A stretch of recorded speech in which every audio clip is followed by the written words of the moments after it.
Do you know why I have called you here today? Because you wish to silence me. Thank you so much. Hi to you both. Thank you for making this show. I love it. Thank you. Thanks. Thank you. I guess I can jump in with one for Natasha, which is this season, there are even more Forsaken just in play around. What can you say about Lanfear's status, among them and what we can expect from that dynamic? I think Lanfear's been completely thrown off her high horse. And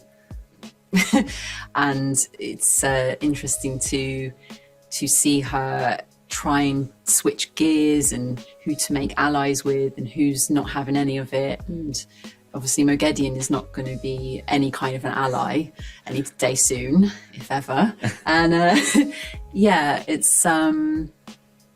it's a journey there that season 3 definitely explores.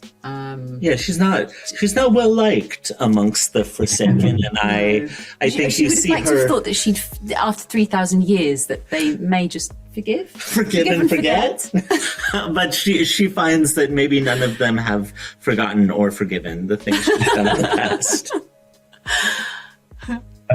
Rafe, I remember for season 2, you said you really missed getting the chance to adapt like The Hunt for the Horn with Rand.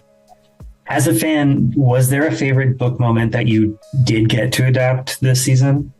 Yeah, I mean, I think this season as a whole is one of the things that I was most excited about, where we get to sort of stop down and really do one book that is the core of it. Obviously, we're bringing in stuff from elsewhere, but I love the Shadow Rising book. And so we really do get to do all of the core character arcs from that. And that was really exciting to me. And I think for me, like, I remember reading Bruidian when I was so much younger and thinking, like, it just blew my mind, just the idea of like how trippy it was. And a lot of fantasy books weren't so weird or experimental. And, I think it's fun now as an adult and making this show that we get to do something that is sometimes weird and experimental and trippy, and people are doing things they haven't done before in TV. And I think that's really exciting, and that feels really special as someone who had like read this and cared about it. And even now today, like 30 years later, you're doing stuff that is new feeling, and that's really exciting. Yeah. Natasha, Lanfear's relationship with Rand has been, I think, like an unexpected highlight of the show thus far. It's been awesome. She's obviously such an accomplished like schemer, but do you think there's a real hope from her that they can be together and that it'll work out? Oh, absolutely. It would be so much easier if he just gave in and just came on board the dark fun bus.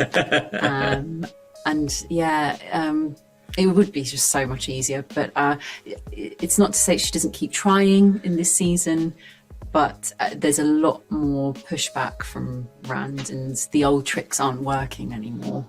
Yeah, in some ways what's interesting, I think, about when the old tricks of her stop working is when their relationship in some ways starts to be new and exciting to her. She likes new things, and you see when she's less able to manipulate him that she's actually more interested in him.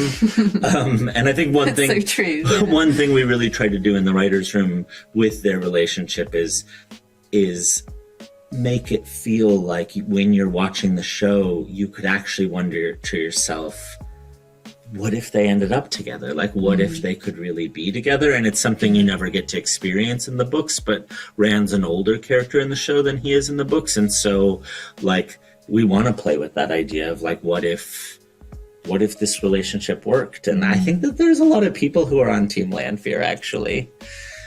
We cannot stand behind these walls and pretend we still have control.